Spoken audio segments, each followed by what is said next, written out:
Le sport ne forge pas le caractère, il le révèle.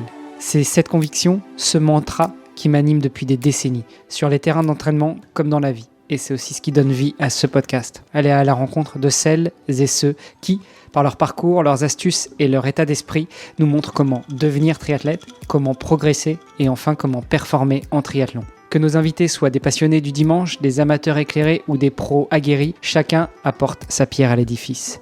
Leurs expériences, leurs échecs, leurs victoires, c'est une mine d'or pour débloquer vos propres objectifs. Prêt à plonger ? Suivez le guide, ou plutôt suivez les guides. Et avant de commencer, un petit rappel. Retrouvez-moi sur les réseaux sociaux du podcast et sur votre appli préférée pour partager vos retours, vos questions ou simplement un petit mot d'encouragement. Tout est aussi sur devenirtriathlète.com. Les ressources de l'épisode, les bios des invités et bien plus pour booster votre pratique. Bonne écoute et surtout, bon entraînement.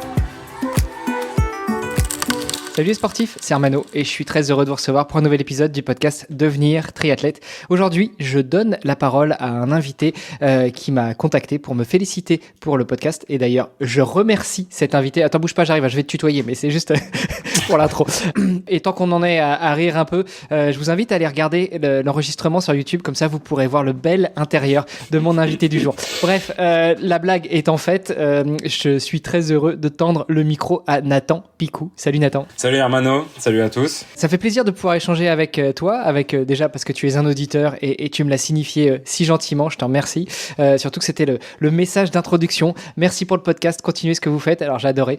Avant même de te laisser te présenter, je te propose de revenir un petit peu sur ton expérience avec notre podcast. Comment est-ce que tu nous as découvert, etc., etc. Bah écoute, moi je suis un gros consommateur de podcasts. Dans la vie, j'écoute vraiment beaucoup de podcasts. Puis quand j'ai commencé le triathlon cet été, j'ai tout simplement tapé triathlon dans Apple Podcasts. Puis je suis tombé sur le podcast Devenir triathlète. Puis depuis ce temps-là, j'écoute chaque sortie. J'essaye au maximum de me tenir au courant des derniers que vous sortez. Et voilà, c'est comme ça que j'ai découvert le podcast. Puis j'apprécie vraiment. C'est un des rares podcasts, je trouvais, francophones, parce qu'il y a beaucoup de podcasts anglophones. Puis je parle pas assez bien anglais pour les écouter. Donc très content de tomber sur votre podcast. Merci beaucoup, ça fait plaisir. Surtout que si tu veux rattraper le retard, tu as à peu près 500 épisodes. Donc ça va, t'as de quoi occuper tes sorties. Merci encore. Ce que je te propose, comme je fais avec tous mes invités, c'est de te laisser te présenter. Donc dis-nous tout. Qui est Nathan Picou ? Eh ben écoute, Nathan, c'est un Français qui a immigré au Québec depuis 4 ans. Voilà.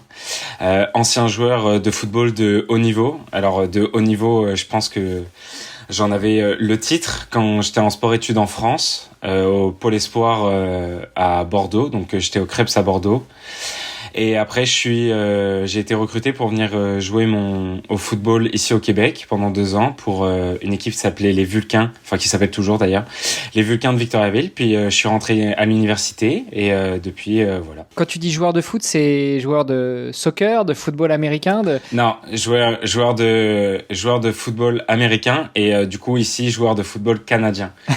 Le football américain, c'est un sport de contact de 11 contre 11. Puis au Canada, c'est des règles différentes. C'est 12 contre 12. C'est presque le même sport avec quelques petites règles en plus. Enfin, les Français ou les francophones, on n'aime pas faire comme tout le monde. Donc voilà. Chez vous, c'est le football canadien.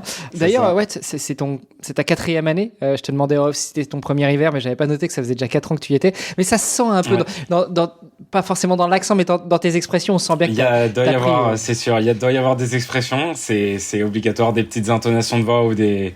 Donc oui, j'ai pas pris l'accent. Ma fiancée, elle a carrément pris l'accent. C'est une Française aussi, on s'est rencontrés ici. Elle a pris l'accent, mais elle a comme cette capacité d'adaptation. Elle vient de Strasbourg. Donc quand on était à Strasbourg avec sa famille, elle avait l'accent alsacien. Quand on était dans le sud, elle avait l'accent du sud de Montpellier. Puis là, au Québec, elle a l'accent québécois. C'est assez impressionnant quand on est au restaurant avec mes parents qui n'ont pas d'accent, parce que moi, je viens de Poitiers à la base. Le Futuroscope, pour tous ceux qui ne voient pas où se situe Poitiers en France, là, c'est la seule chose qu'on a.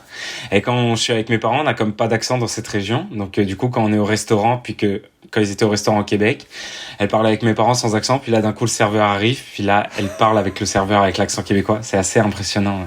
Ah, ça doit être marrant. Sa capacité. Écoute, revenons un petit peu sur toi, déjà, sur ta découverte du sport. Donc, tu es ancien joueur de football américain en France, mais de football canadien au Canada.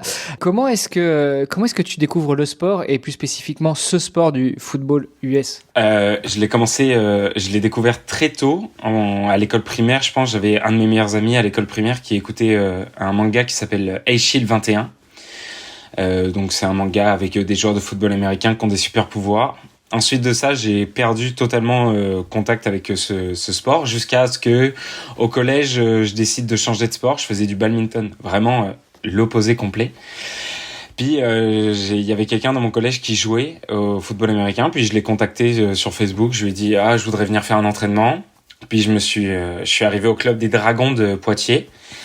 Et donc j'ai commencé comme ça. Je fais un entraînement, puis après l'amour de ce sport, et j'ai pas arrêté jusqu'à récemment, jusqu'à 2023 finalement. Attends, comment est-ce que tu passes du football américain au badminton et du badminton au football américain? Enfin, tu nous expliquais que tu avais contacté le gars, mais qu'est-ce qui t'a fait dire tiens, si je l'ai contacté? J'ai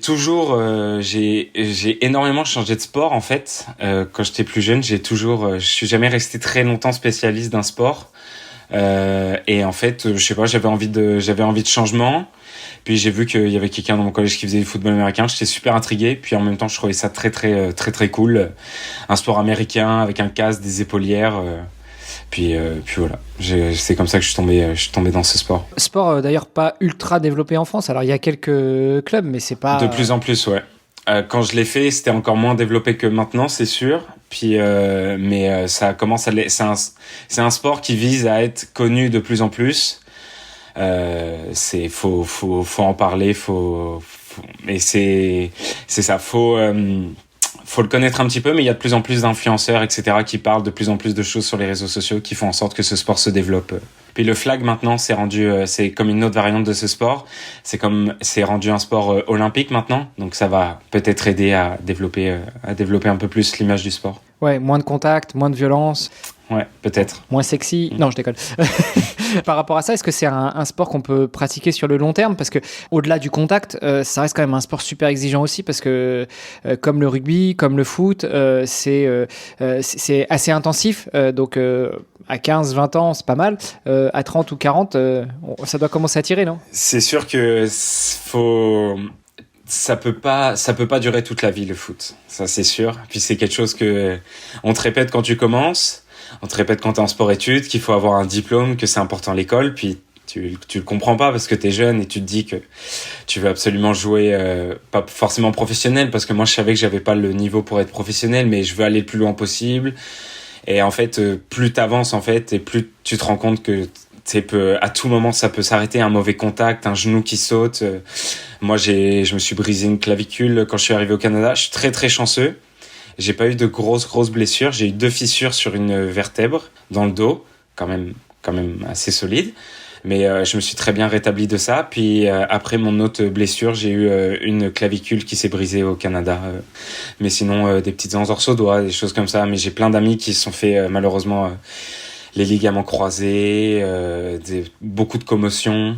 Ça fait partie du sport. Ça fait partie de ce sport en particulier. De ce sport, c'est ça. Et ouais, tu disais le flag aide pas mal aussi à l'essor de ce sport. C'est quoi le concept? Quelle est la différence entre le foot? Alors, tu nous as dit le foot américain, le foot canadien, c'est le nombre de joueurs, peut-être quelques règles qui changent, mais avec le flag, quelle est la différence?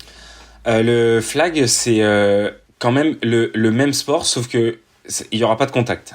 Il n'y a pas d'équipement, rien. Le seul équipement qu'on a, c'est des petits drapeaux, donc des flags, qui sont sur les hanches en fait, et c'est ça qu'on va utiliser pour effectuer le plaquage. Et dans le fond, c'est du 5 contre 5, et faut passer la balle, traverser la moitié du terrain faut faire 4 tentatives pour traverser la moitié du terrain, puis 4 tentatives pour marquer. La défense doit absolument empêcher l'attaque de progresser. Interdiction de contacter le joueur offensif.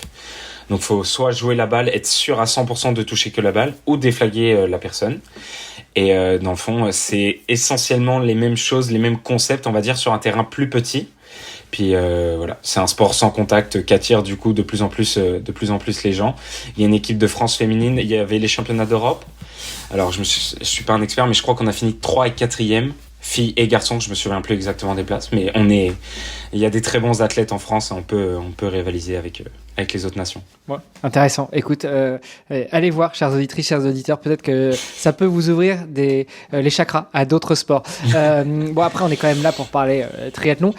Quand tu m'as contacté, au-delà d'engager la conversation et puis de te remercier, j'ai été jeter un œil à ton profil et puis j'ai bien aimé parce que tu marques que tu es un joueur de triathlon. Alors, je m'inscris tout de suite en faux. Alors, je suis pas d'accord avec toi, Nathan, parce qu'on joue au foot, on joue au basket, on joue au golf. Ben alors, en triathlon, on joue pas, quoi. C'est sérieux, on déconne pas.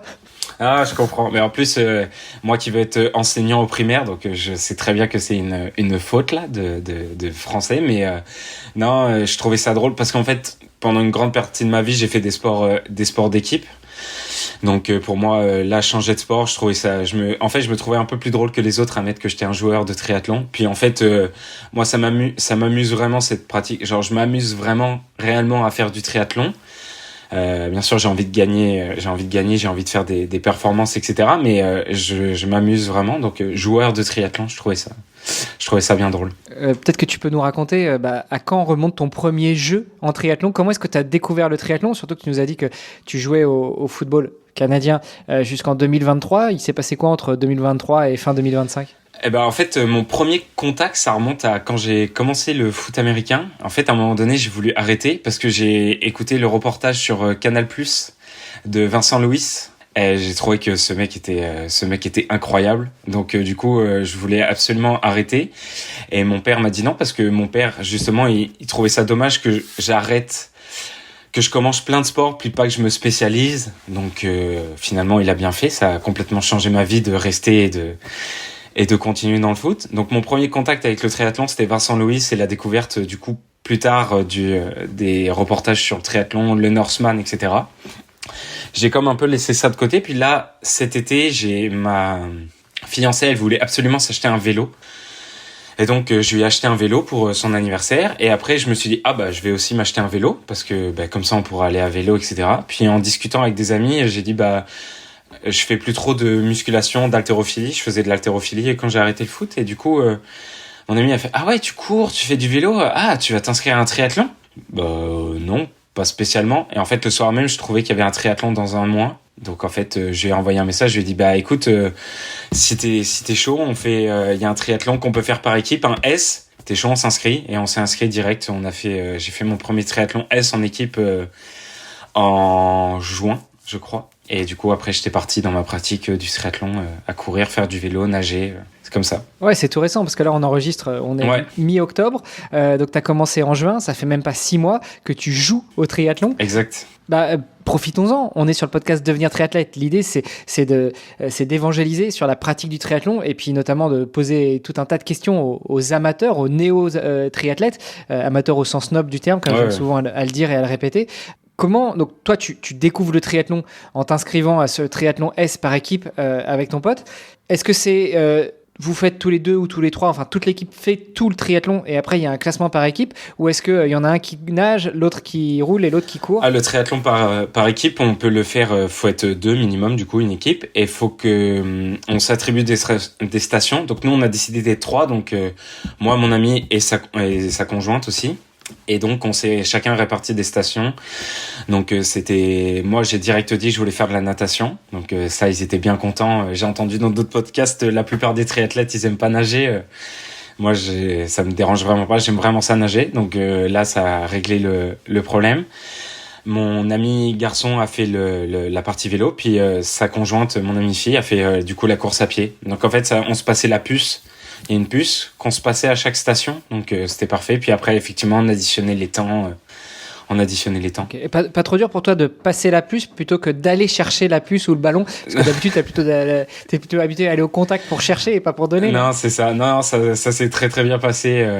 Ce qui était, en fait, le plus impressionnant, je trouve, dans ce triathlon, c'était de passer de la pratique de la piscine à l'eau libre. Puis moi, j'étais un peu timide au tout début. Je connaissais pas trop. Tout le monde avait l'air super conscient de ce que c'était et tout. Mais moi, je savais pas. Donc, je suis parti en dernier. Mais j'ai quand même on va dire un bon niveau de natation. Alors là, je sais que, enfin, il y a vraiment des gens très très bien meilleurs que moi. Enfin, bien plus forts, pardon. Et en fait, je nage quand même bien, quand même rapidement. Puis là, c'était un triathlon plutôt initiation avec des personnes qui savent pas forcément nager ou qui nagent pas forcément très vite. Et moi, je suis parti tout à la fin. Et en fait, j'ai remonté tout le peloton. Donc, j'ai pris des coups de pied. J'ai dû esquiver des gens. Il y a des gens qui m'ont nagé par-dessus. Ah, c'était assez impressionnant pour un premier essai, là, de vivre ça, en fait. C'est cette pratique de la nage en eau libre qui est vraiment impressionnant. Et donc, finalement, j'ai fait mon 750 mètres en 15 minutes, ce qui est en soi, pour un débutant, ce qui est quand même vraiment, vraiment bien. Et donc, après... Ouais, ça fait à peu près 2 minutes au 100 mètres, donc effectivement, ouais. Pour un débutant, c'est pas trop mal. Surtout que tu l'as dit comme ça, en pointillé tout à l'heure, mais avant, tu faisais de l'haltérophilie quand tu as arrêté le foot canadien. Ouais. Donc, forcément, quand tu fais de l'haltérophilie, tu n'as pas forcément un physique de nageur. Tu as certains nageurs qui ont des physiques d'haltérophile, mais ouais, je pense que tu as déjà une masse assez importante à déplacer, et puis les muscles que tu travailles en natation, c'est pas les mêmes, ou du moins, tu les travailles pas de la même manière que quand tu fais de l'arraché de terre. Ah, la vidéo de moi qui sors de l'eau, c'était impressionnant, quoi, parce que tout le monde sort, tous les triathlètes sortent, ou moindrement qui font un petit peu de triathlon, puis à un moment ils sortent, ils sont tous grands, tous minces, et là d'un coup t'as juste moi tout congestionné parce que je savais pas vraiment comment nager, tout large. La vidéo, elle est quand même assez marrante. On a bien rigolé avec mes amis, parce que j'ai pas du tout un physique de triathlète, quoi. Donc ouais, assez bien, mais j'ai vraiment aimé ça. Et en fait, dans la foulée du triathlon, je me suis inscrit pour mon premier M en septembre, là, il y a 2 semaines et demie.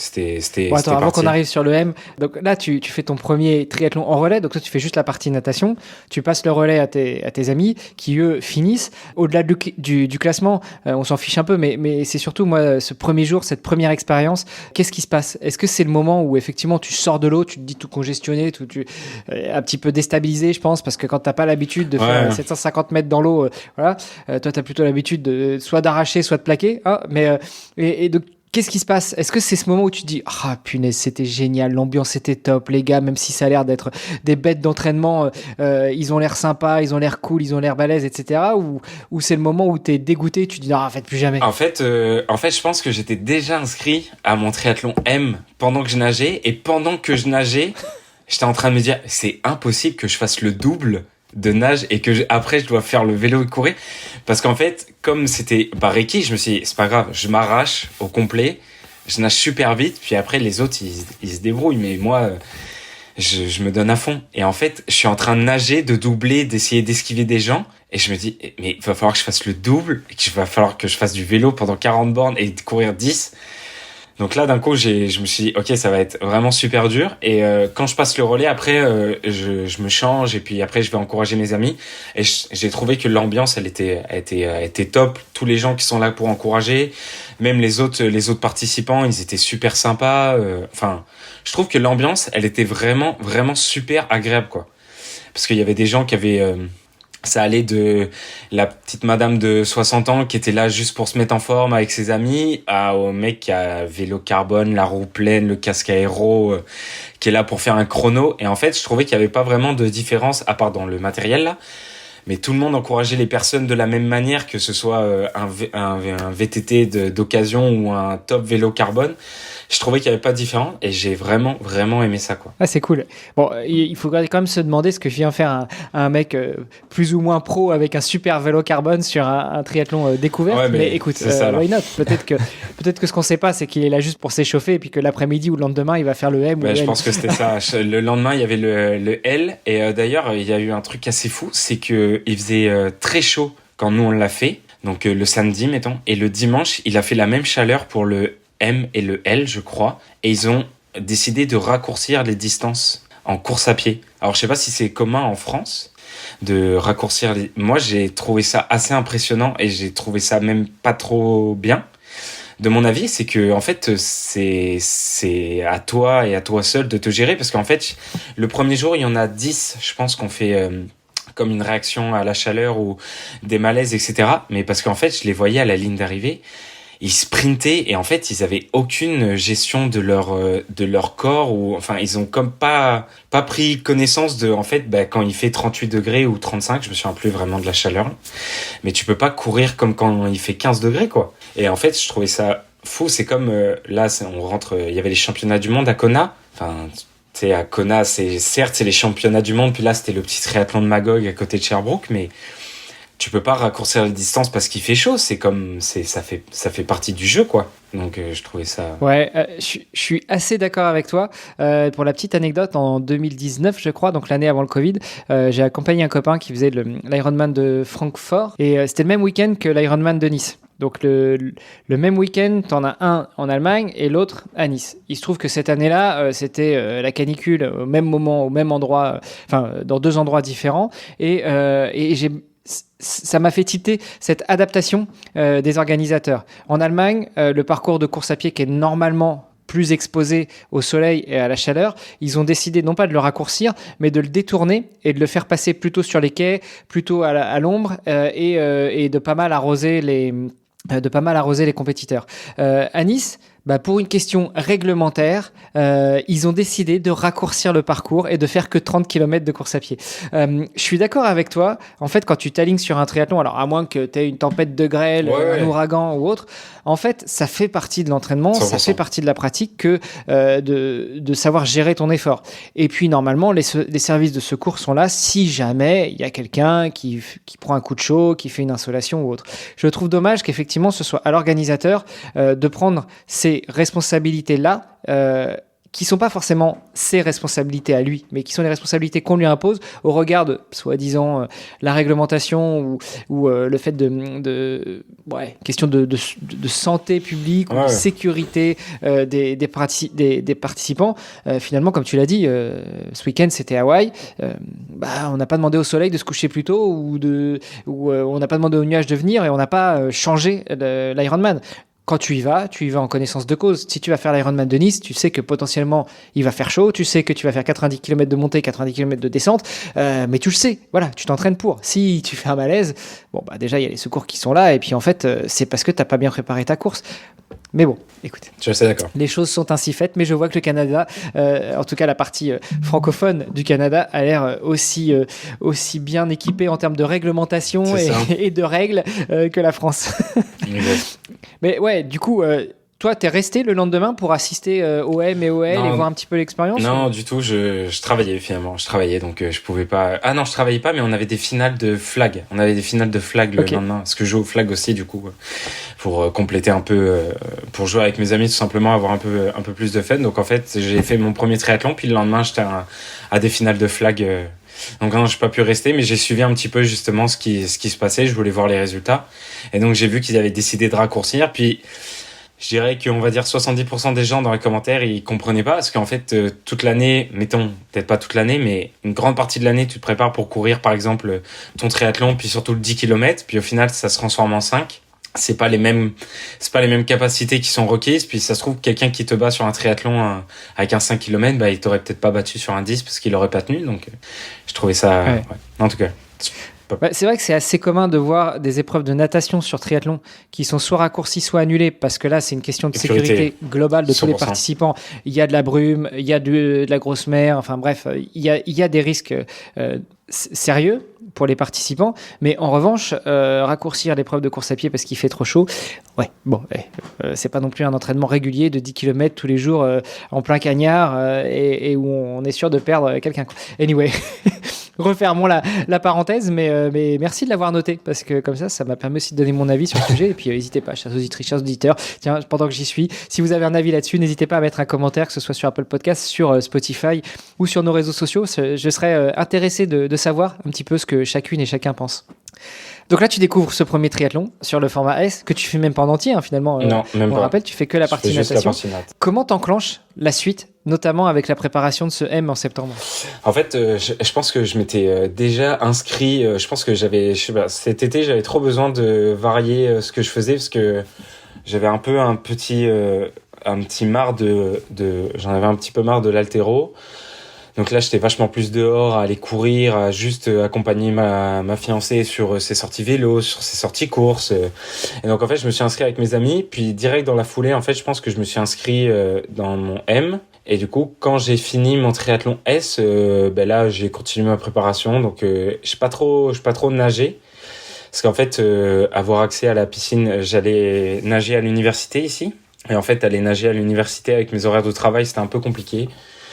Donc en fait, je pense que j'ai nagé 4 fois dans l'été ou 5 fois dans l'été après le triathlon. Donc vraiment pas... Mais en fait, avec un peu... La meilleure des choses à faire quand on prépare un triathlon, c'est ne pas nager. Ben, c'est ça. C'est ça, pour pouvoir doubler plein de gens après sur le vélo. C'est ça que j'entends souvent sur Instagram ou quoi. Mais je me suis beaucoup entraîné en course à pied surtout et en vélo. Quand je suis arrivé à la rentrée de cette année, donc fin août on va dire, j'ai décidé de prendre une semaine d'essai dans le club de triathlon, donc club de triathlon Sherbrooke, pour justement avoir accès à un coach pour pas faire n'importe quoi, parce que je marche beaucoup au t'es pas capable de faire quelque chose. Ça, c'est vraiment quelque chose qui vient me chercher profondément. Et je me souviens, on est allé voir un de mes meilleurs amis qui joue pour l'université d'Ottawa. On est allé à Montréal avec plein d'autres amis, etc. Et dont une autre amie à moi. Et là, d'un coup, elle me parle du demi-Ironman du Mont-Tremblant, avec le semi-marathon, etc. Et moi, j'ai jamais couru de semi-marathon. Et donc, le samedi, on y va et on discute au resto déjeuner. Et à la fin, quand on se quitte, elle dit « Ouais, au fait, t'oublieras pas d'aller courir ton semi-marathon demain, tu sais, pour te préparer. Mais je pense que tu vas pas réussir. » Et elle dit ça devant tous mes amis. Mais vraiment pas méchamment du tout. C'est juste, c'est un peu pour me titiller parce qu'on avait comme pris la décision de s'inscrire pour le demi. Et sur le retour de la voiture, j'étais fou dans ma tête. Je parlais avec ma fiancée, un autre ami, je disais, mais demain matin, je cours un semi-marathon, demain matin. Donc, je suis parti, moi et mon ego hyper mal proportionné. J'ai pris 2 pommes-potes, pas de déjeuner, et je suis parti courir un semi-marathon, 1h47, voilà, pas, rien d'exceptionnel, pas de préparation, rien. Et donc voilà, c'est ma prépa de l'été, ça se comblait comme ça, de faire des sorties super longues en fait, sans réel. Je faisais une sortie longue, après je faisais une sortie longue de course ou. Donc je prends la décision plutôt raisonnée de me rejoindre un club. Donc déjà il y aura un groupe, il y aura un coach, il y a un rabais en plus qu'ils font pour les étudiants, le club de Sherbrooke. Donc au final ça me coûte honnêtement vraiment pas très cher pour des séances illimité dans la semaine, un programme adapté, avoir accès à un coach. Je trouve qu'il propose vraiment un service super. Avoir accès à la natation aussi. Donc je rejoins.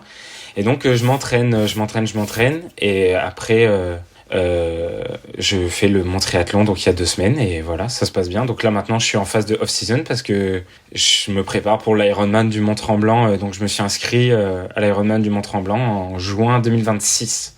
En full ou en... Un demi, c'est un demi. Ouais, c'est un demi, un okay. half. Bon, ça va être sympa. Ouais, du coup, là, tu l'as dit, tu es en off-season. Pour revenir sur ce premier triathlon que tu fais finalement, hein, ouais. pas le triathlon découverte que vous faites en relais, mais le premier que tu fais en entier, donc distance M, 1500 de natation, 40 de vélo, 10 de course à pied.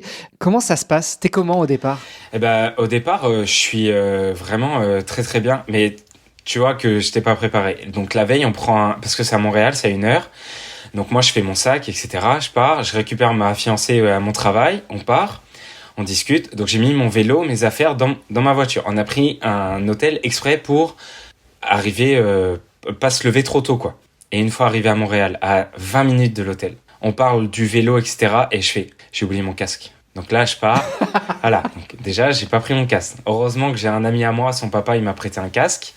Et voilà, donc pas préparé déjà, pas du tout. J'avais pas de trifonction, donc c'est quelqu'un du club qui me l'a prêté.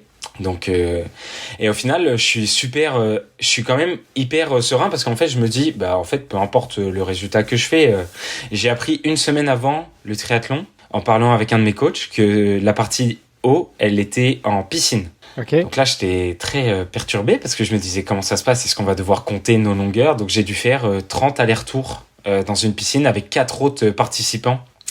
Et ça, c'était un peu spécial quand même comme ambiance là, de nager en piscine, parce qu'en fait, tu nages pas vraiment 1500. Parce qu'en fait, tu te pousses, t'as le droit de te pousser. On avait même le droit de s'arrêter au niveau où t'as les pieds. On pouvait s'arrêter, être debout, reprendre notre souffle.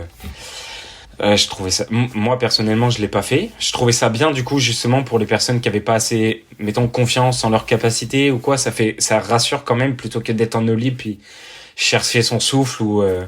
Je trouvais ça bien. Mais ouais, la partie en eau assez impressionnant. Donc j'étais vraiment très très serein. Je voulais faire en dessous de 3 heures. C'est ça qu'on m'avait dit. En dessous de 3 heures, c'est un bon.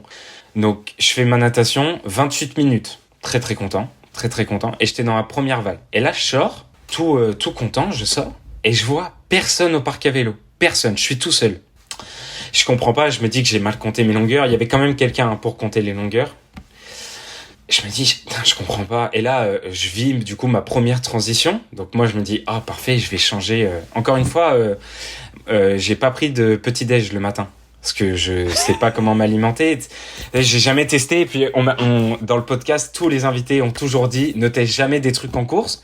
Donc, j'ai pas mangé. Comme ça, j'ai répondu à la question. J'ai pris une pomme-pote. Et c'est ça que j'avais emmené, des pommes-potes. J'avais acheté des gels la veille. Au final, je m'en suis jamais servi. Tout mon triathlon, je l'ai fait avec des pommes-potes. J'ai mangé une barre de céréales, je crois. Mais au total, ma nutrition sur mon triathlon, 2 pommes-potes, une barre de céréales. Donc vraiment super. J'ai bu une gourde d'eau, je crois. C'est tout. Vraiment, en tout cas. Donc j'arrive à ma transition 1. Et donc là, je vis le moment où je me change debout. Donc je comprends que ça marche pas parce que je suis complètement... Donc je m'assois, je prends mon temps, je pars à vélo. Et ma conjointe, elle est là et elle me crie... T'es deuxième ou t'es troisième. Donc là, moi, je comprends pas. Je me dis, elle a dû se tromper, etc. Donc, je fais mon premier tour de vélo tout seul. Moi, je me dis, c'est sûr que je me suis trompé. Soit j'ai pas pris le bon parcours de vélo, soit j'ai oublié de compter des longueurs. Je comprends pas. Deuxième tour, encore tout seul.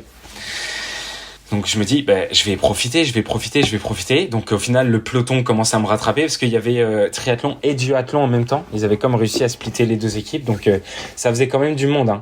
Puis moi, mon vélo, c'est un Triban RC 120. Donc moi, j'ai pris un vélo Décathlon. D'ailleurs, si vous voulez m'envoyer un vélo carbone Décathlon, je suis tout à fait preneur. Hein, ou une marque qui veut me sponsoriser, je suis tout à fait preneur. Donc j'avais un vélo Décathlon et là, d'un coup, je vois des mecs avec des casques aéro, qui me doublent. Mais je vois aussi des gens qui ont des vélos incroyables et qui sont pas capables de monter, quoi. Donc en fait, je double plein de personnes qui ont des vélos, des combinaisons. Parce que moi, j'ai une combinaison qui est pas à moi, mais je vois, il y en a qui ont des combinaisons à $200 parce que j'avais fait mes recherches. Je vois des gens qui ont des matos incroyables et au final que j'arrive à doubler. Donc je me dis, ah, c'est cool, ça se passe bien. Moi, j'avais peur de pas compter le bon nombre de tours. Au final, j'ai réussi à compter le bon nombre de tours parce que ma conjointe, en fait, elle est restée toute la course à m'encourager. Un peu comme, tu vois, le film Cars, quand il fait des tours et puis que t'as Let's Go McQueen. Voilà, c'est vraiment ma fiancée à ce moment-là. Vraiment, je la vois comme ça. C'est exactement ça qui se passe. Donc, elle m'encourage. C'est beau. Ouais, non. Elle a été top. Puis, du coup, elle me donne, donc, je sors de mes 8 tours de mes 8 tours de 5 km de vélo. C'était des boucles de 5. Et là, elle me dit, t'es 4e. Et encore une fois, je comprends pas parce que pour moi, je peux pas concevoir que je suis 4e. Parce que je me dis, il y avait des gens qui avaient du matériel de ouf. Et en fait, je commence à partir en course à pied. Je suis super bien. Et tu sais, tu parlais de l'ambiance avec les gens. Et en fait, moi, je passe et les mecs qui sont, tu sais, il y a la boucle et les gens qui m'ont déjà pas dépassé mais qui sont de l'autre bord. Et en fait, je leur tape dans la main parce que je sais pas, je me dis c'est cool. Enfin, genre, quand je joue au foot, j'aimais vraiment pas la personne qui était en face de moi, alors que je le connaissais pas. Parce que il y avait comme cette notion de contact. Mais là, en soi, au triathlon, s'il court plus vite que moi, c'est cool. Mais on vit la même épreuve, quoi. Donc, je lui tape dans la main. Ouais, c'est pas... Il est pas censé te plaquer pendant la compétition, pendant la course à pied. C'est pas un adversaire. Je le vois pas comme un adversaire. Et donc, je réussis à doubler du monde, etc. Et en fait, je me sens super bien. Encore une fois, j'ai pas mangé. J'ai pris une pomme-pote à ma transition 2, mais toujours pas de nourriture. Vraiment un touriste, quoi, mais complet, quoi. Et non mais c'est bien, t'as des zones de progression. Oui, ça, 100%. Et en fait, je pense que c'est une grosse progression que je peux faire parce qu'en fait, ma conjointe, elle me dit que je suis à mon dernier tour et je sens que je peux pousser, mais je sais pas à quel point je suis capable de tenir si je pousse. Parce que je savais j'avais remarqué qui était devant moi et je voyais qui me doublait et je me suis dit je vais pas me faire emporter par des gens qui me doublent parce que je sais qu'ils sont à leur deuxième tour ou leur premier parce que je les ai pas croisés encore. Je vais pas me faire embarquer et potentiellement vivre une crampe ou vivre un truc que j'ai jamais géré. Donc en fait, je me sens juste bien. Je cours, je termine, super content et ma conjointe elle me dit t'es 4e. Donc je fais trop cool, donc triathlon se termine et en fait il y a le score en direct et en fait mes places elles diminuent au classement général. Donc je finis 19e sur 130 au final. Et donc on attend la remise des médailles et tout. Je sais même pas pourquoi est-ce que j'attends la remise des médailles parce que je pense que j'ai pas de médaille. Et donc après je vais voir les résultats et je vois je suis premier sur 11. Et moi je savais pas qu'il y avait des catégories d'âge, je comprenais pas ça. Et je vois que je suis premier de ma catégorie d'âge sur, du coup, au final, 16 participants. Donc, mon expérience finale, c'est que pour mon premier triathlon, j'ai gagné ma catégorie d'âge en 20-24, du coup, parce que j'aurai 24 ans en novembre. Donc, je finis mon premier triathlon en 2h27. Triathlon M. Écoute, t'étais parti pour moins de 3. Ouais. C'est nickel. C'est quand même pas mal. Donc, le vélo, je fais mon record personnel. Moi, j'avais pas de montre, pas de Strava, pas de rien. J'ai pas de montre, j'ai toujours pas de montre. Tout à la sensation. Donc mon vélo, je le fais à 31 km/h en moyenne, ce que j'avais jamais fait auparavant, parce que Sherbrooke, c'est que des côtes. Partout. Il n'y a aucune surface plane dans Sherbrooke. Ça n'existe pas. Donc c'est un avantage, parce que le circuit là était plat, donc j'ai pu m'amuser vraiment beaucoup. Mais le circuit de triathlon était plat. Mais là, donc je fais 31 km/h de moyenne, donc mon record, j'étais très content. Puis la course, je l'ai fait en 4,48. Donc il y a vraiment des grosses marges de progression à faire pour mon demi-Ironman. Et mon demi-Ironman, j'aimerais vraiment faire autour des 5 heures. Je serais vraiment, c'est ça mon but. Et en fait, le vrai truc, c'est que je me suis dit, parce que j'écoutais le podcast et je voyais qu'il y avait vraiment beaucoup de gens forts. Et je me suis dit, ce serait trop cool que je participe au podcast, mais je participerai quand j'aurai fait un vrai temps. En dessous de 5 heures, par exemple. Et donc, au final, être là, je me dis, c'est cool. Mais je garde toujours en tête je veux faire moins de 5 heures à mon premier demi-Ironman. Ce serait très, très, très chouette. Écoute, on se refera un petit débrief. Petite pastille rapide à la fin de ton half. On verra ce que ça aura donné. C'est bon, parfait.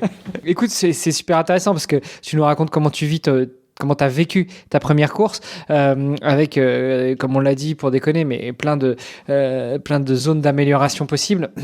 Le coup de nager en piscine, alors c'est vrai que c'est plutôt rare maintenant parce que la majorité des triathlons se font quand même en eau libre, sauf les triathlons de taille plus modeste ou alors les endroits où il n'y a vraiment pas d'accès à de l'eau libre et puis où la possibilité est donnée de nager en piscine. Moi, j'en ai fait quelques-uns, mais au tout début où j'ai commencé le triathlon. Et c'est vrai que c'est quand même sympa parce que, là, vous étiez 4 dans la ligne, donc ça va, franchement. Moi, j'en ai connu où on était 10 dans la ligne. Oh là là. Et tu t'arraches bien et puis t'es dans la lessiveuse, quoi. Donc ta seule solution, en fait, c'est de partir comme un bourrin pour être devant au début de la ligne et puis après être tranquille, quoi. Non. Je pourrais pas. C'est pour ça que j'étais très content de rejoindre le club, en fait, parce que on nage à 6h du matin. Donc ça me dérange pas parce qu'en fait, je vais nager avant l'école, c'est parfait. Ça me va vraiment super bien. Mais du coup, on est 2 par ligne d'eau, quoi. Et en fait, c'est parfait. On se met chacun de notre côté, quoi. Et donc, c'est super. J'ai pas besoin de nager avec des gens qui nagent, tu sais, je sais pas si c'est pareil en France, je me souviens pas de comment c'est, mais il y a des lignes d'eau moyens, rapides, lents. Puis parfois, il y a des dames qui se mettent, des dames ou des messieurs, qui se mettent dans la ligne rapide alors qu'ils font de la brasse. Puis toi, t'es dans la ligne rapide parce que tu sais que tu nages vite. Et donc là, ça peut créer, c'est ça. Donc, très content. Je vais nager à 6h du matin. Je suis parmi les plus lents de mon club. Donc, je reste dans mon côté. Puis, parfait. Il y a vraiment aucun souci. Ouais, donc du coup, t'as cette partie natation. Et donc, quelque part, ça rassure un peu quand même, plutôt que de faire ça en eau libre, d'être en piscine, t'es quand même dans un élément relativement connu. La sortie du bassin, ça se passe comment? Ils ouvrent une porte sur le côté et puis il y a le parc à vélo qui est sur le parking de la piscine. Exactement ça. En fait, tu sors de l'eau, t'as comme un petit parcours à faire de course à pied. Donc il y a quelqu'un qui est de mission de balayage là pour éviter que, parce qu'il y a des, parce qu'encore une fois, il y a des gens, ils l'ont dit au tout début, mais il y a des gens qui savent pas gérer, qui comprennent pas que quand tu cours à côté d'une piscine, il y a de l'eau. Et donc, du coup, tu tombes. Donc moi, je trottine un tout petit peu, quoi, mais tu sais, avec des petits pas proches pour pas tomber. Donc, il y a quelqu'un qui balaye, puis après, tu rejoins direct le parc à vélo. Et ouais, non, c'était super bien organisé. À part la remise des médailles. Alors ça, petit moment où pas que j'étais pas très content, mais moi je sais que j'ai gagné mon truc, donc je sais que je vais avoir un podium. Mais il faut qu'on attende, tu sais, la remise de tout le monde, donc le duathlon, le triathlon, je sais pas, il y avait équipe, il y avait senior, après il y avait sprint pour les jeunes, etc. Au final, avec ma conjointe, on a attendu 1h30 pour que l'annonceur il dise qu'au final, les catégories d'âge, pas de podium, venez juste chercher vos médailles. Oh non! J'étais tellement triste parce que je voulais mon petit moment parce que moi c'est la première médaille d'or que je gagne de ma vie. C'est la première fois que je gagne une médaille d'or. Donc je voulais quand même mon petit moment sur le podium, un peu être content, pouvoir l'envoyer à mes parents ou quoi. Et j'ai eu ma médaille d'or qui est là, et donc j'ai dû prendre une photo à côté, quoi. C'est pas très grave. Mais ouais, c'est ta première médaille d'or de ta vie en individuel ou t'as déjà gagné avec tes équipes? Non, j'ai jamais gagné. Non, c'est ma première médaille d'or. J'ai eu des médailles en haltéro, toujours second, toujours deuxième. Et j'ai eu des récompenses individuelles au flag. Mais sinon, quand je jouais au foot, j'ai jamais gagné quelque chose. C'est comme ça. Écoute, félicitations pour cette première médaille d'or. Mais le problème, c'est que maintenant, tu mets la barre très, très haut parce que tu as vécu cette première expérience où tu sors premier de l'eau, tu pars 4e sur le vélo et puis tu restes plus ou moins 4e sur la course à pied. Là, pour ton Alf, ça va être autre chose peut-être. Ouais, c'est ça. En fait, c'est pas du tout être imbu ou quoi, mais je sais que je peux le faire. Je suis convaincu que je peux le faire. Est-ce que je peux le faire à mon... Moi, je dirais que t'es pas capable, en fait. Ouais. Ça marche quand même. Ça marchait. Ok, parfait. Ça marche exactement comme ça. En plus, je sais que Mont Tremblant, c'est un parcours qui est quand même assez difficile, parce que c'est dans un mont. Du coup, il y a beaucoup de montées. Pour te dire, j'ai même pas regardé le dénivelé, mais je crois on est à 800. Pour moi, c'est beaucoup pour l'instant, là, mais... Pour le vélo, je parle. Ouais, surtout sur un half. Surtout sur un half. Mais je suis sûr que je peux faire 5-15 peut-être. Mais tout de suite, je sais que je le finis, mais je sais pas dans quel état. C'est ce que j'explique à mes amis. C'est que je sais que je le finis, mais peut-être pas dans le temps que je voudrais. Donc là, c'est pour ça, je suis très content. En janvier, de ce que j'ai compris avec le club, ils demandent un petit peu les objectifs de saison de chacun. Puis après, ils donnent le programme adapté pour chaque... Ils font comme des sous-groupes. Ceux qui préparent les demi, ceux qui préparent les M, etc. Donc moi, je vais être dans la partie, je suppose, ceux qui vont préparer les demi. Donc j'ai bien hâte. Et en fait, je pense que c'est la distance qui me plaît. Je l'ai pas fait, mais parce que le M, je trouvais ça quand même rapide à faire. L'Ironman, c'est sûr que j'en ferai un dans ma vie, c'est 100% sûr. Mais en fait, je pense que ce qui va m'éclater, c'est le demi-Ironman. Ça m'éclate bien. Ça a l'air très fun. Et je l'ai jamais fait. Ça se trouve, ça va être horrible, puis je vais avoir envie de pleurer. Je vais avoir envie de pleurer quand je vais le faire, mais je pense que je vais bien aimer. Comment tu prépares ça? Donc forcément, tu attends le plan du club, mais déjà, est-ce que tu t'es déjà fait un plan? Est-ce que dans ta tête, tu as déjà organisé certaines choses? Parce que finalement, ton demi, c'est au mois de juin, c'est ça? Ouais. Mont-Tremblant. Donc il va y avoir la saison hivernale, enfin la partie hivernale, et au Québec, ça pèle. Ouais. Donc sortir rouler, c'est peut-être pas la meilleure des solutions. J'ai fait des sorties par moins 10, hein, mais c'est quand même pas une super bonne idée. Ah, mais j'ai acheté un home trainer, mais autre anecdote pour te dire à quel point un véritable touriste. Je trouvais dans mes sorties avant mon triathlon que mon vélo il avait un problème. Je trouvais qu'il me manquait des vitesses. J'ai pas plus noté que ça. Je me suis dit il est juste mal graissé, puis j'avais pas de quoi le faire nettoyer. Je fais mon triathlon et donc après mon triathlon, je vais acheter mon home trainer sur la région de Montréal. Donc je me suis acheté un home trainer. Et donc, avant de le ranger pour l'hiver, c'est pas vraiment l'hiver, mais j'ai pas envie de sortir par cette température, donc je le range. Et donc, je l'ai ramené au Décathlon pour comme faire l'entretien. J'ai comme un entretien gratuit. Et donc, le mec, il regarde mes vitesses et tout. Et il me demande si je suis tombé à vélo. Je dis non, pas du tout. Ah ouais, parce que ta manette, elle est morte. Il te manque des vitesses. Ouais. Donc, en fait, j'ai fait mon triathlon avec des vitesses en moins, quoi. Ou des plateaux, j'en sais rien, en fait. Et donc, je dis ah, cool. Donc en fait, depuis mon triathlon, j'ai pas touché à un vélo parce qu'en fait mon vélo il est en réparation, il a commandé une pièce, sauf que la pièce il l'avait plus, donc en fait je vais avoir un truc Shimano, j'ai pas trop compris. Je te dis, je connais rien au vélo, en fait ma gâchette de vitesse, elle était comme crochetée et donc je pouvais pas passer certaines vitesses. Donc en fait ça se trouve avec les vitesses j'aurais peut-être fait un temps encore mieux quoi. Mais donc en fait depuis je me suis acheté un home trainer. et en fait mon entraîneur il prend la poussière parce que voilà.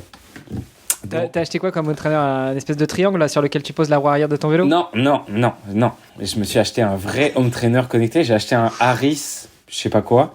Parce qu'en fait, j'ai remarqué que j'ai vu l'application Rouvy. Et en fait, il y a les parcours Ironman dessus. Et donc, en fait, je me suis dit, bah, comme ça, je vais en fait tout l'hiver, une fois par mois, ou je sais pas trop comment je m'organise. Mais je me suis dit, en fait, je vais faire le parcours du Mont-Tremblant virtuellement le plus souvent possible. Comme ça, je vais le connaître un peu. Je vais voir un peu. Ben là, c'est sur une application. Là, c'est pas super représentatif. En fait, j'en sais rien. J'ai jamais fait de home trainer de ma vie. Mais je voulais absolument un connecté pour pouvoir. Puis avec Zwift, tout le monde avait Zwift, mais je trouvais que c'était pas.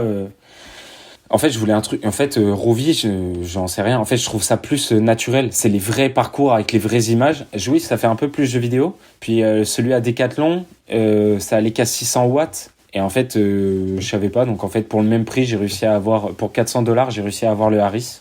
Donc j'étais très content. Mais je voulais un connecté absolument, justement, pour faire les parcours. Mais tu vois, par exemple, moi, j'ai jamais fait de test FTP. Je sais pas c'est quoi ma FTP. Bon, mais tu pourras faire ça dans un premier temps sur Home Trainer. Ouais. Et puis après, peut-être que les coachs du club vous feront faire ça. Alors, vu que tu débutes et que tu es vraiment un touriste, pour un petit conseil pour le home trainer. Déjà, tu mets pas ça dans ta chambre. Non. Tu mets ça plutôt dans un endroit où tu peux facilement ouvrir les fenêtres et puis qui ne craint pas trop l'humidité. Ouais. Donc, en gros, si tu as un appart avec une chambre, bah, tu mets ça plutôt dans la salle à manger, voire dans l'arrière-cuisine. Ma fiancée, elle a déjà hâte de ce moment, je pense. Elle est déjà ravie parce qu'elle n'avait pas compris que le home trainer, c'était pour l'intérieur. Puis donc là, je lui ai dit, mais tu sais que le vélo, il va être dans l'appartement. Elle a fait, mais pour tout l'hiver? Oui, pour tout l'hiver. Donc, qui était pas super contente, mais écoute, c'est comme ça. Là, après m'avoir vu faire du triathlon, elle a comme réfléchi à l'idée de faire du duathlon. Donc, comme réussi à la convaincre que, si le vélo il est là, tu pourras en faire aussi. Donc, j'ai trouvé un petit terrain un petit terrain d'entente pour la place. Ouais, c'est cool. Et puis, oublie pas, quel que soit l'endroit où tu poses home trainer, pour les premières sessions, mets une serviette en dessous pour éviter que tu goûtes partout et puis que tu abîmes le parquet ou je ne sais quoi. Voilà, c'est les premiers conseils que je peux te donner. Je note. Le ventilo est déjà sorti, on m'en a parlé. Apparemment, il va faire vite chaud, c'est ce qu'on m'a dit. Ouais, c'est clair. Au Canada, t'ouvres un peu la fenêtre et puis ça va. Ouais, surtout là, quelle horreur. Pour revenir sur un peu la technique, et notamment lors de ton premier triathlon, comment tu gères les transitions? En fait, je les gère pas forcément. Je les gère pas forcément. Ouais, je pense que ta copine est là. Oui, c'est ça. Elle ouvre la porte discrètement. En fait, je les gère pas super bien. En fait, je me suis jamais pratiqué. Le club, ils offrent des séances spécifiques aux comment ça s'appelle, aux transitions. Et en fait, moi, je les ai jamais fait. Donc en fait, je sais pas. Je me suis déjà entraîné à faire vélo course. Donc je savais déjà à peu près où je m'en allais. Mais sinon, tu vois, par exemple, j'ai essayé de me changer après la natation debout. Donc, en fait, j'ai compris que c'était... Moi, je l'avais pas encore, donc j'ai dû m'asseoir pour changer. Mais sinon, tu vois, les transitions, l'alimentation, je l'avais pas. Donc, en fait, je te dis, je prends juste une pomme-pote. J'ai emmené une barre de céréales. J'avais emmené un gel, mais je me suis dit, imagine, je prends un gel, puis au final, je le digère pas. Donc, il y a plein de trucs, comme ça que... pas que je gère pas, mais en fait, je me laisse un peu guider, quoi. C'est mon tout premier... Et donc justement en fait pour celui en juin je compte en faire d'autres, peut-être un S, un M pour justement réviser un peu mes transitions. Et en fait ça m'éclate ce sport parce que je me dis que peu importe ce que je fais, ça peut que me servir. Là il y a des gens de mon club qui ont peut-être parlé de faire une équipe pour faire un ultra marathon dans le froid. Je me dis ça pourrait être trop stylé de faire un ultra dans le froid, dans la neige. Déjà, ça prépare le corps, puis c'est un ultra effort. Faire une compétition de duathlon à un moment donné, ça pourrait m'aider. En fait, tout peut m'aider pour faire du triathlon, quoi. Donc, en fait, je vais faire... On connaît quand même le côté sportif de haut niveau. Ouais, ça... En fait, ouais. Mais tu vois, un des trucs qui m'a le plus impressionné... Donc, dans ma liste des objectifs, il y a faire moins de 5 heures, un demi-Ironman. Le Norseman... Tu vois, c'est dans ma tête. Pas demain, pas l'an prochain, mais quand j'aurai du budget pour avoir un bon vélo, parce que là, il va falloir avoir un bon vélo quand même pour le Norseman, là. Un bon mental aussi, le Norseman. Et alors, je dis pas que je le ferai un jour, parce que je pense que j'aurai jamais l'argent, mais l'Enduroman, je trouve ça incroyable. Marine. En termes de budget, l'Enduroman, c'est déjà autre chose que le Norseman. Ah ouais, non, c'est sûr. Non, mais je pense que j'aurai jamais le budget pour le faire, parce que si j'explique à ma fiancée que je dois mettre plus de 10 000 dollars pour faire une course que je suis même pas sûr de finir, elle va dire bah non, on s'achète une maison quoi. Enfin, c'est des choix de vie, mais je trouve que c'est impressionnant de se dire qu'en fait il y a des gens qui ont relié 2 pays quoi, qui ont traversé la Manche. Enfin, moi, Marine Leleu, c'est comme ça que je l'ai découvert, le Norseman, l'Enduroman, pardon. C'est incroyable quoi. Je trouve ça fou. Ah, c'est impressionnant. Sur le podcast, tu peux taper Enduroman sur devenirtriathlète.com. Tu verras qu'on en a reçu quelques-uns. Je pense notamment à Thomas Austré qui a fait un truc encore plus de dingue il y a peu de temps. Et pour revenir sur le Norseman, écoute, attends pas d'avoir le budget parce que tu sais, c'est une loterie. Ouais, je sais. Ouais. Je sais pas trop. Je me suis vraiment pas renseigné. Il faut payer, ensuite t'es tiré au sort, ou juste tu t'inscris puis ensuite tu payes? Je sais pas comment ça marche. Ouais, tu t'inscris et puis si t'es retenu, si t'es tiré au sort, bah là tu payes ton inscription. Ouais, mais c'est un truc ça permet de visiter aussi après les pays nordiques, etc. Ça pourrait être un beau voyage, mais ouais. Il faut un peu plus d'entraînement. Là déjà on va commencer par se raisonner. Ouais. Parce que en fait c'est un truc que ma mère elle me répète tout le temps, mais quand je me lance dans un projet, je suis vite capable de partir à fond et de dépenser ou de pas gérer justement. Je m'étais à peine inscrit à un triathlon S que je voulais déjà faire un Ironman. Alors que j'avais fait juste 2 sorties de 10 km. C'est pas vrai, mais tu vois, je m'emballe très vite pour un projet. Et en fait, mais je discutais avec un de mes meilleurs amis. Et il me disait ça, il me dit en fait, t'es très vite passionné de ce que tu fais et c'est fou. Donc là, faut que je me recentre un peu. Demi-Ironman en moins de 5 heures peut-être, ou aux alentours de 5 heures. Puis ensuite, on verra pour les autres projets. Écoute, bon courage pour ça. Tu nous as pas dit sur la course à pied, sur ton M, donc ton distance olympique, comment ça s'est passé? Hormis le fait que tu te sentais bien, mais je veux dire, est-ce que tu as eu à un moment un coup de mou? Est-ce que au contraire, tu as eu des coups de fouet? Enfin, comment t'as ressenti ça pour cette première course à pied sur une discipline enchaînée? Honnêtement, j'étais vraiment en super contrôle et j'étais hyper déshydraté. J'ai essayé de boire en courant. En fait, je savais pas qu'il fallait un entraînement. Fallait s'entraîner à boire en courant. La première fois, je prends mon premier ravitaillement, et je bois. En fait, je m'étouffe, je recrache tout. Donc au final, j'ai pas bu. Et donc au deuxième, je me suis arrêté. J'ai décidé de marcher pour pouvoir m'hydrater. Mais en fait, j'étais super en contrôle de ce que je chantais et je savais pas si je poussais. En fait, je pense que j'avais 4,48. J'ai fait mon triathlon du coup en 48 minutes et mon record sur 10, c'était 45 et quelques. Donc en fait, j'étais pas très loin de mon record tout seul quoi. Enfin à froid quoi. Je sais pas comment dire. À sec, c'est ça l'expression. Et en fait, je savais pas à quel point je pouvais vraiment pousser parce que j'ai déjà fait 4 km après une sortie en 4,30, mais je savais pas si le 4,30 je pouvais le tenir. Puis en fait, comme j'avais la pression un peu de la place, je me disais en fait, je veux vraiment rester 4e. Et donc en fait, je voulais pas créer un truc possiblement que je pourrais pas gérer. Donc j'ai décidé d'être en contrôle, mais je sais que j'en avais sous pied. Je sais que je pouvais pousser.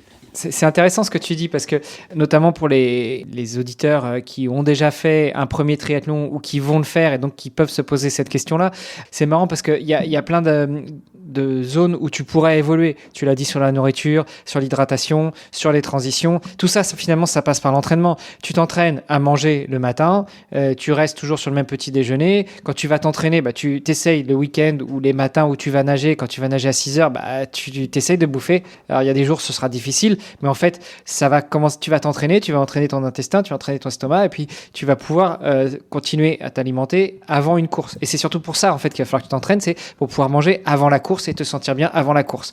Il y a aussi le côté transition.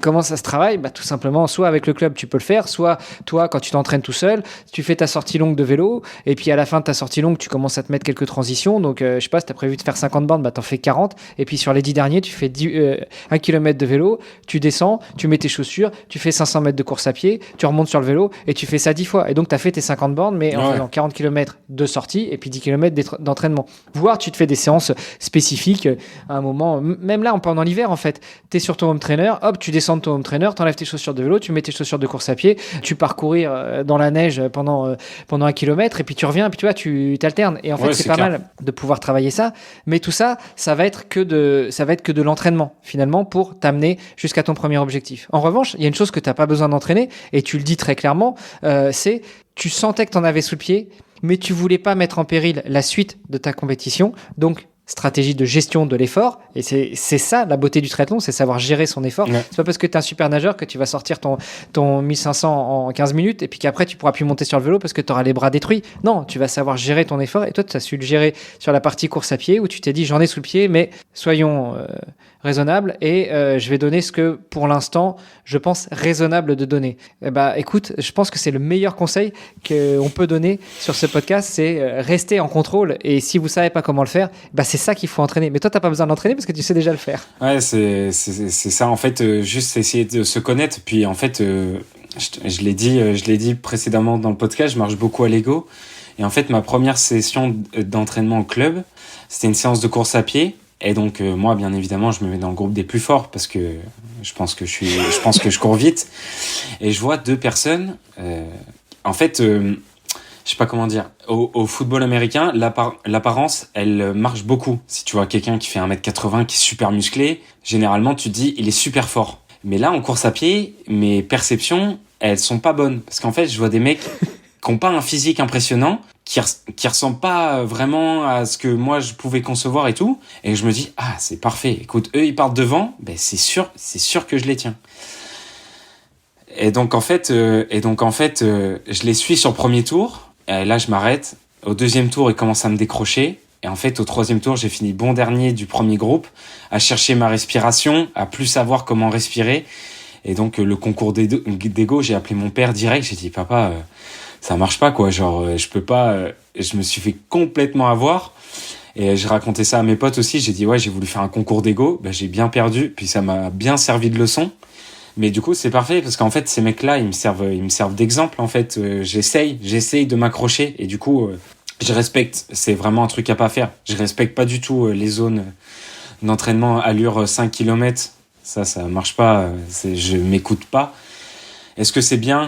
Peut-être pas. En fait, je me pose juste et en fait, il y a un mec devant moi et en fait, je m'accroche à lui, peu importe. Mais effectivement, les concours d'ego en endurance, c'est pas les mêmes concours d'ego que quand je faisais du foot. Là, je le subis plus rapidement. Donc ouais, je pense qu'il y a plein de personnes qui pourront se reconnaître d'essayer de tout le temps être le premier. Mais en fait, à part les séances où on fait là, la séance dernière, j'étais contente, c'était moi le premier. On a fait des 200 mètres. Et moi qui viens du foot, qui est pas le plus rapide au foot, j'étais vraiment pas un athlète d'exception, mais j'ai quand même un petit peu de capacité athlétique et un peu de sprint. Du coup, les 200, j'étais devant, ce qui sert en soi pas grand-chose pour un triathlon. Mais pour mon ego, j'étais très content que c'était moi qui lidais le groupe. Après, je leur ai dit, ils me l'ont dit, la première fois que j'ai couru avec le groupe, ils m'ont dit, ah ouais, toi, tu faisais du sprint. Donc, je leur ai expliqué mon parcours et je leur ai dit, ouais, je suis devant vous au sprint, mais par contre, au 10 km, vous me mettez 10 minutes, quoi. Donc, en fait, ça sert pas à grand-chose. Mais je suis devant. Détrompe-toi, parce que justement, tu as cette capacité intensive de faire du sprint.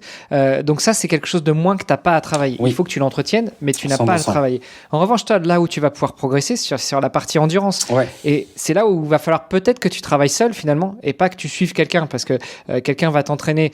Toi, tu vas vouloir jouer à celui qui a la plus grosse, et donc tu vas toujours être devant, et tu vas leader le groupe. Et au final, au lieu de courir à 5 ou 5,30 au kilo, tu vas courir à 4,30. Donc ça va servir à rien, entraînement. En revanche, si tu pars seul, tu sais que tu as une séance à faire à 5,30, tu as 10 km à 5,30, tu fais tes 10 km à 5,30 et ça va te faire progresser. 100%.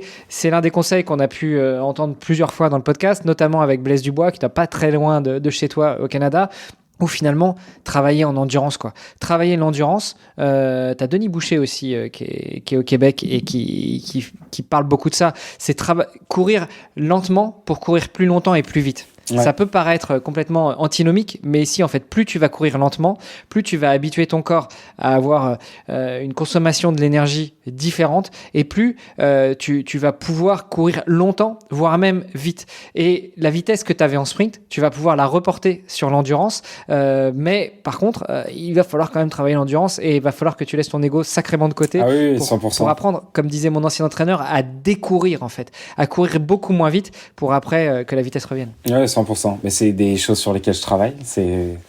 Mais je viens de commencer le triathlon, donc c'est des choses qu'il faut que j'apprenne comme un débutant, quoi, finalement. Mais effectivement, Ouais.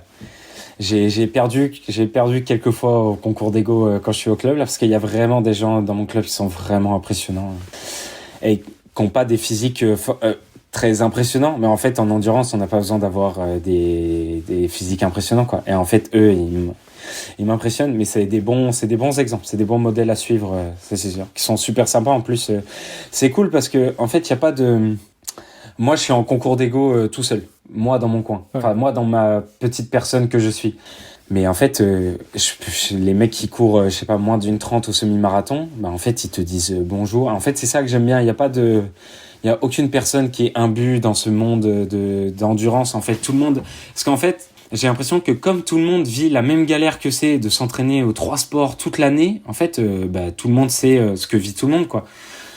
Donc, je trouve que l'ambiance, elle est vraiment, vraiment chouette, de manière générale. Écoute, quand on refera un point après ton Alpha Ironman, bon. tu me diras si tu as toujours cette impression-là. Je pense que c'est aussi propre au Québec, parce que c'est vrai qu'en France, en triathlon, on commence quand même. Il commence à y en avoir pas mal qui prennent la grosse tête. Ah ouais. Et je trouve que depuis quelques années, c'est moins l'ambiance familiale et super sympa que j'ai connue dans les années 96 quand j'ai commencé à jouer au triathlon. Ben, je pense que c'est parce que aussi en France, il y a de plus en plus de cash prize. C'est vraiment super, super répandu. Là, moi, je suis plein d'influenceurs en ce moment du triathlon. Et en fait, je dis pas que les influenceurs que je suis sont pas gentils. Au contraire, ils ont l'air super sympas. Puis j'aimerais bien les rencontrer un jour, là. Mais en fait, il y a de plus en plus de monde. Il y a de plus en plus de monde qui montrent leur entraînement, qui montent, tu sais, sur Strava, tu vois de plus en plus, ah ouais, un tel, il a couru à, je sais pas, à 5,30, moi, je cours tout le temps à 4,30. Il y a de plus en plus cette comparaison en tout temps. Moi, le premier, je suis arrivé à ma compétition, les mecs qui avaient des roues pleines, etc. Mais au final... c'est pas parce que t'as un vélo de ouf que t'es un bon cycliste. Puis j'ai doublé un mec qui avait une roue pleine, qui avait un vélo carbone, un casque aéro, un tri-suit à $200. Et au final, le mec, il a fini derrière moi. C'est pas être imbu ou être vantard. C'est juste que, c'est pas parce que tu cours vite ou pas parce que t'as les dernières chaussures ou parce que tu te penses que, je dis pas du tout que le mec était comme ça. Mais il y a peut-être des gens qui se disent, parce que j'achète la dernière paire et que toi, t'as pas la dernière paire à la mode, que tu vas courir. Mais c'est sûr qu'au Québec, par exemple, c'est pour ça que j'aime vraiment ici et que je compte rester ici. L'ambiance, de manière générale, est quand même très, très sympa. Les gens sont très, très chouettes. L'histoire de la chaussure, ça me fait souvent penser. J'ai un petit de 5 ans et il me dit, t'as vu papa, avec ces chaussures-là, je vais courir vite. Mais non, les chaussures qui courent vite. Qui font courir vite. Mais on l'a tous fait, hein, je pense. Oui, 100%. Et tous les enfants Puis moi qui suis avec des petits en stage, je suis en stage en CM1. En 4e année, puis je leur dis, quand je les vois partir en soir, je fais, ah, t'as mis tes chaussures qui courent vite? Et là, ils me disent, ouais, les chaussures elles courent super vite. Bon, voilà, ça me fait rire. Écoute, je te souhaite un bon entraînement hivernal quand Merci même beaucoup. pour réussir jusqu'à cet objectif que tu te fixes de Alpha Ironman. Si possible, en moins de 5 heures, ça va être du boulot quand même. Le podcast s'appelant Devenir triathlète, on a tapé juste là en termes de cible, mais toi, ton meilleur conseil, toi qui as fait un premier vrai triathlon tout seul et pas en équipe, ce serait quoi ton meilleur conseil pour devenir triathlète ? Mon meilleur conseil, ce serait de ne pas avoir peur de se lancer. Puis c'est pas grave en fait de faire 2h37, 2h40, 3h. En fait, faut juste se lancer, le faire. Puis voilà. Que ce soit avec un vélo d'occasion, avec un vélo de moyenne qualité, avec pas sa trifonction. C'est pas grave, faut juste y aller, pas avoir peur. Écoute, je pense que c'est un très très bon conseil. Où est-ce qu'on te suit? Où est-ce qu'on t'encourage? Où est-ce que on regarde un petit peu ton actualité, Nathan, surtout pendant cet hiver québécois où finalement tu vas t'entraîner à l'intérieur? Exactement, très bon accent. Moi je l'ai pas, puis je vais pas le faire, mais on peut me retrouver sur Instagram, PXCOUU. Ça, c'est mon Instagram. Puis sur Strava, Nathan Picot. Je poste pas de natation, mais parce que j'ai pas de montre, mais je vais nager 3-4 fois par semaine, vous inquiétez pas. Je suis un vrai triathlète, je m'entraîne vraiment en natation, mais j'ai pas de montre. J'ai glissé à ma maman, je rentre à Noël là. J'ai glissé à ma maman que c'est un cadeau que j'aimerais bien avoir sous le sapin, une montre. Donc, voilà. Écoute. Et puis sinon, si jamais il y a des auditrices et des auditeurs qui ont envie de te soutenir, n'hésitez pas, vous pouvez faire une cagnotte et puis offrir une montre à Nathan. Volez pas l'idée de cadeau de ma maman, mais si y a quelqu'un qui veut m'envoyer des gels, parce que ça coûte très très cher ici au Québec, donc une marque de gel qui voudrait sponsoriser un jeune triathlète en herbe, je suis tout à fait preneur, vraiment aucun souci. Écoute, regarde du côté de Mulbar, M-U-L-B-A-R. Mulbar, j'avais reçu Grégoire Dandresse sur le podcast et il a des produits très naturels, très sympas, très pro. Et puis si tu lui dis que tu viens de la part de Devenir Triathlète, si vous cherchez bien, chers auditrices, chers auditeurs, il y a un code de promo dans l'épisode du podcast, donc si vous cherchez bien, 100% vous avez preneur. peut-être une petite promo. Parfait, voilà. 100% preneur. Je te remercie beaucoup, Nathan. Bon, merci beaucoup. Encore bon courage pour la préparation et on se fait un petit point après l'Ironman du Mont-Tremblant. Parfait, petite pression, mais je vais y arriver. J'ai un objectif maintenant. Ça marche. Merci, Nathan. À plus. Merci. C'était Devenir Triathlète X OpenTri. Merci d'avoir écouté cet épisode jusqu'au bout. Nous, on a pris beaucoup de plaisir à l'enregistrer. Alors si ça vous a plu, vous pouvez nous suivre sur nos réseaux sociaux, Instagram, LinkedIn et Facebook. On se rejoint maintenant sur devenirtriathlète.com. Vous allez retrouver l'ensemble des épisodes, mais aussi des outils, des ressources et des conseils gratuits pour débuter, progresser ou performer en triathlon. On ajoute toutes les semaines de nouvelles ressources. Si vous avez une idée d'invité, n'hésitez pas à nous envoyer un petit message. Et si vous voulez être accompagné sur vos prochains objectifs sportifs, connectez-vous sur opentri.fr et on se fera un plaisir de vous aider. Alors, n'hésitez pas, on se retrouve tout de suite sur devenirtriathlète.com et opentri.fr. Salut les sportifs!